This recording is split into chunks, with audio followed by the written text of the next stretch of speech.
Good evening and welcome to the Rams pregame show. It is presented by Audi. We are live from Inglewood for the first ever playoff game here at SoFi Stadium. It is a super wild card weekend, and on Monday Night Football, the likes of which we've never seen, the Rams and the Cardinals renew their rivalry with round 3. With DeMarco Farr and Maurice Jones-Drew, I'm JB Long, and it's a special night as we honor the life and legacy of Dr.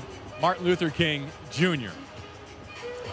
All right, the winner earns a trip to Tampa Bay based on the wild card results from over the weekend. By virtue of San Francisco beating Dallas, the 49ers are off to Green Bay. So the winner of this game gets to take on the defending Super Bowl champions. What a great prize. What a great prize to take on the defending champs. Wow. Your reaction, Maurice, to what you saw over the weekend? It's playoff time, right? And if you don't play your best game, you will lose. It's as simple as that. You may get blown out if you don't play your best game. Looking at some of these, I think it's important to go out there and play loose, though. You saw some teams this weekend tighten up a little bit in crunch time, i.e. the Cowboys and the Niners got a little tight there at the end. If you play loose early, you won't have to worry about it at the end. For the Rams, it is the second year in a row where they match up with a division foe in the wild card round. Last year, they went to Seattle and got the W. This year, they're at home against the Arizona Cardinals. And I think back to Week 14. You remember how it felt that day driving out to Glendale, especially with all the COVID news, who wasn't going to be able to play?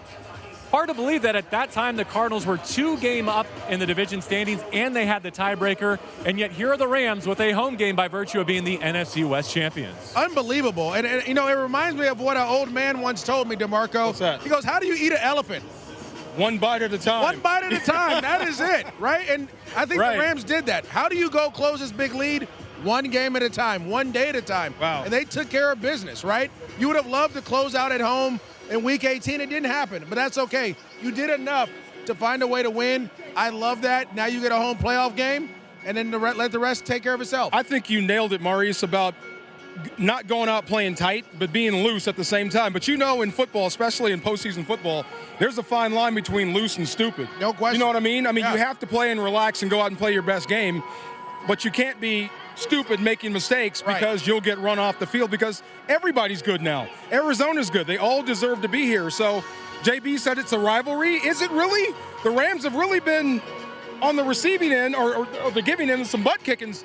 The Cardinals just kind of got right this year, but we'll see. I mean, look, I'm sure Arizona got tired of losing, and I'm sure the Rams are tired of Arizona beating them, so we'll see what happens. Yeah, 9 out of 10 under Sean McVay.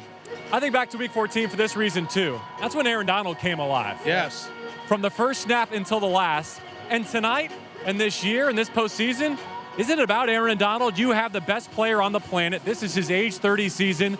From the trade for Matthew Stafford to Von Miller, the addition of OBJ, it all points towards this opportunity right here, does it not? Oh, it does. This is what you did it for. I remember when you traded for Von Miller, it wasn't about now, it's about January. Well, guess what? It's January. It is January, and it's time to show up. And I think that's the most important part. I've never played on a team with so many stars. Oh, yeah. But I know this. If you are a star, this is when you shine your brightest, is in the playoffs. This is how you get paid. This is how you win championships. And if you go back and think about it, when the Rams went to the Super Bowl last, it was their stars that showed up. It was Brandon Cooks catching a big pass against the Saints. It was Aaron Donald getting after the Cowboys. It was that defense and Ndamukong Suh showing up and being a stout in the running game. It was those star players that you were looking for. Again, Todd Gurley, C.J. Anderson, those guys made plays. Now it's a different set of stars, but it's time to shine bright. All right, now Matthew Stafford has a chance to win his first playoff game. Have we heard enough of that narrative over the last week, year? Decade, if you're Matthew Stafford? I'm kind of over it. You're right. Yep. This is the first time he's been at home for a wild card round, and this is the best group he's ever gone into the postseason with, DeMarco. You know what? Just be you. You know, I told you this before. I can live with the warts. I can live with the turnovers because the guy is ultra aggressive. I'd rather have that versus a check down machine, but you have to limit those turnovers. Even with the best of intentions, if you go out and mess it up, put it on the ground and throw a couple of picks and put your defense in bad situations, there's nothing you can do. Arizona will absolutely bury anybody will bury you at this point. But going back to Aaron Donald, this is the time where he has to step forward. What was the first thing you told me this week? That was his lowest grade ever? Week 18 was his lowest pro football focus grade of the season. And I don't care what he says, they all read it. He read it. He saw it. You know how he feels. So hopefully we'll get that mad dog Aaron Donald today. Well, he finished last season in tears, right? On the sideline at Green Bay, less than 100%. You have to go all the way around the calendar to reset and get this chance again. What are your thoughts on Stafford? Make the trade back at the beginning of the year. You swap Jared Goff out for Matthew Stafford, hoping that he can get you to the next level. Well, last year's level was the divisional round. Well, I think the biggest thing is this. He's much more aggressive, as DeMarco talked about. He threw more touchdowns, but 17 interceptions. And the question is, are you willing to live with that? Because that's who he is. That's who he's been. And so, yes, you want to limit the turnovers, but there's a reason he has the most comebacks in the fourth quarter of any quarterback in like NFL history. Since he was drafted, right? So he's going to make mistakes. But what I love about it is he made mistakes in Baltimore, 14 for 14 in the second half. Yeah. He started fast. He made mistakes, but he still was aggressive making plays. I can live and die with that interception to Odell Beckham because you took a shot at getting one of your best players the ball in a matchup that you liked. I can live with that. And then the last thing is, it's his experience. Yeah. Right? To be able to call plays when a team's running a zero blitz, to be able to get you out of a bad play into a good play. Those things are priceless, and that's what you need here today. The Cardinals do blitz among the most in the National Football League, and Stafford has been the best quarterback in the NFL this season against extra rushers. I'm curious to see what the game plan looks like for Sean McVay and Matthew Stafford and company. As I watched this wild card weekend, I'm sure you saw the same thing. 2 offensive linemen caught touchdown passes. A tight end threw for a touchdown pass in Kansas City last night. I'm not saying Joe Noteboom's going to catch one or Andrew Whitworth or something, but I'm looking for inspiration. I'm looking for creativity. I'm looking for swagger from these Rams. Let's talk some defense now, because Kyler Murray has given them problems. Lots of yards, not always the points, especially in Week 14, but lots and lots of yards. And it's one thing to see Kyler in a 16 or 17 game season when he has to endure, when he has to play the long game. There is no next week for Kyler Murray and the Cardinals if they don't win tonight. Well, if they pull out all the stops and let Kyler Murray be Kyler Murray and run the football, then there may not be a next week because you're also putting your body in harm's way. So it's a trade-off. If you want to run, and I get it, there is no tomorrow unless you win. But you could pay a heavy price for having a scrambling quarterback or calling runs for your quarterback. That means he can get tagged just like everybody else. Well, I'll say this, too. I think you asked what the game plan is, what you think it'll be. Defensively, it has to be what you did in Week 14, because guess what? That game plan is the reason you won all those other games. Now, the game plan you had, was it Week 4? Here, yes. Yeah, Week 4 here. That game plan wasn't the game plan. So you have to know, hey, we got to still what we do. Keep him in the pocket, make him throw through the trees, tell guys to get their hands up, let Aaron Donald cause chaos. If you can do that, you have a chance. Well, let me follow up with this then, because Leonard Floyd was huge in Week 14. Aaron Donald did damage in the desert. Now Von Miller has gotten hot. At least a sack in 4 straight games. He could have had the clincher here last week. And this is his first playoff game since he was Super Bowl MVP. And I think that's the key. The key is, again, we talked about it. And I hate saying this, but we're in Hollywood. We're in L.A. You have bright stars. Let those guys play. Let them go. But understand this. You have to do it like DeMarco said. You can't be too loose and rush past Kyler Murray, rush to him, and force him to kind of stay in that pocket because, again, your back end's a little banged up. So it's on the front 5 or front 4 rushing. It's not on the linebackers. It's all on Aaron Donald, where you spent all that money. Leonard Floyd and Von Miller, we paid you guys to make plays. Greg Gaines, you got picked to make plays. It's time to do it. Well, DeMarco, let me ask you about the spine of this defense, because we know they're without Ernest Jones, their rookie inside linebacker. They're also without 2 starting safeties. Jordan Fuller is on injured reserve. Taylor Rapp is inactive tonight. So they go to 37-year-old Eric Weddle, 2 years removed from retirement, off the pickup basketball court and onto a playoff football field. You make it sound so bad when you say 37. Remember, you got a 40-year-old left tackle.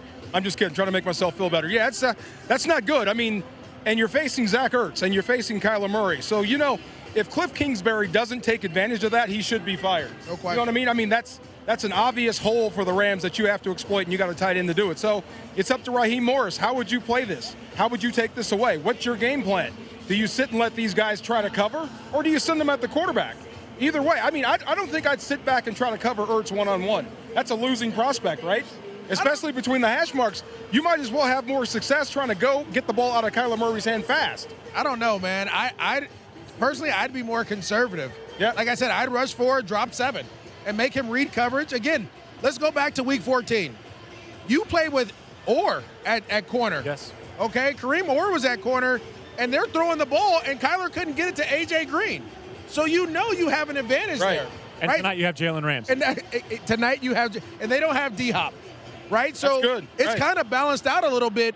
Can you come up with a game plan that allows these safeties to sit back and force Kyler to go through his progression and his reads, which allows what, DeMarco, as if you're a D lineman? Rush the passer and get after him. Absolutely. Very simple. Yeah. Watch the game down the spine of the field, though. That's where Kyler Murray is at his best. That's where the Rams defense has been at its most susceptible. We don't talk enough special teams. That's the truth of the matter. The kicking game feels like it could factor heavily tonight.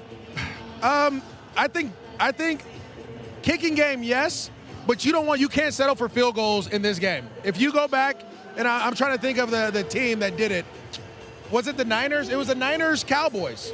The Niners settled for field goals instead of touchdowns in the red zone. Gave Dallas an opportunity to come back late. It's the playoffs. You know, I'm not the most aggressive guy, but you got to score touchdowns, especially against the Arizona Cardinals. But DeMarco, Brandon Powell is one player to highlight in terms of what's different in this round 3 against Arizona. Yeah, they haven't got a taste of him yet. He's kind of settled in as your punt returner. I'd say this for special teams. You got to keep every possession, and you might have to steal one. Yeah. Depending on what Kyler Murray's doing. You know what I'm saying? So no question. Maybe not a fake, but it's not out of the realm of possibility. You can go block a punt or block a field goal. You can do that. But I'm with you. On a punt return, absolutely blow this thing open.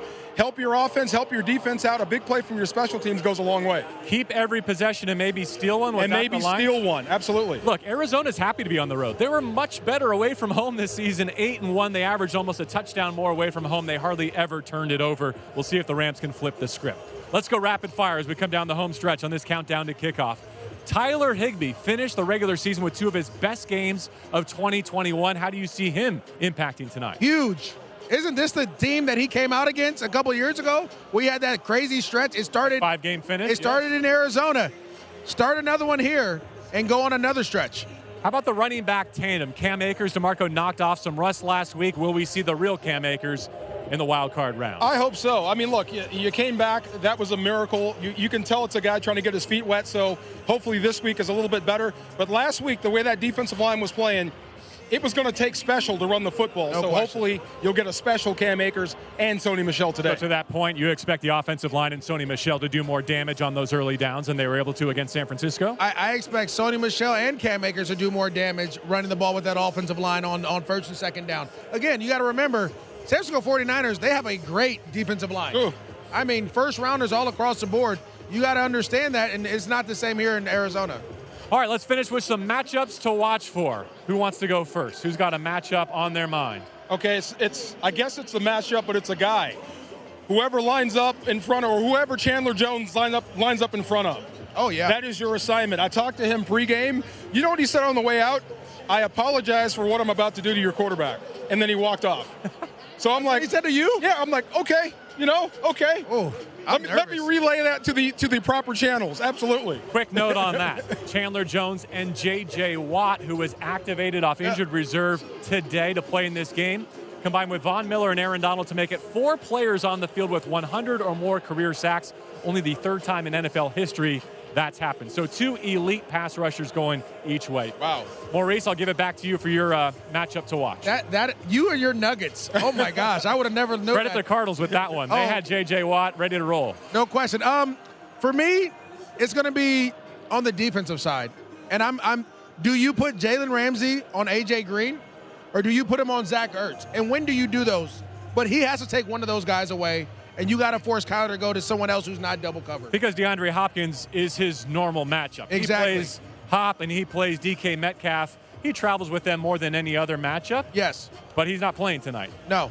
So it's going to be A.J. Green or Zach Ertz. I'm thinking Zach Ertz on third down. Man. Wow. I'm actually going a different direction on my players to watch. I'm going with coaches to watch. Uh-oh. I think the story of Wild Card Weekend was how head coaches and coordinators and play callers made a difference. I'm thinking about the Buffalo Bills and the near-perfect game that they put on Bill Belichick and the Patriots. Andy Reid and what he did last night against a good Steelers defense. How about Sean McVay? This is his moment. Oh. This is his matchup.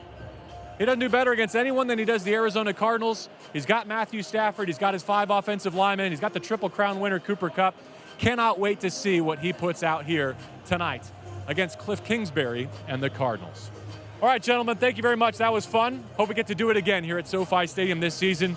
That'll wrap this edition of the Rams pregame show presented by Audi. Kickoff, 5:15 on ESPN, ESPN2, and locally on ABC7.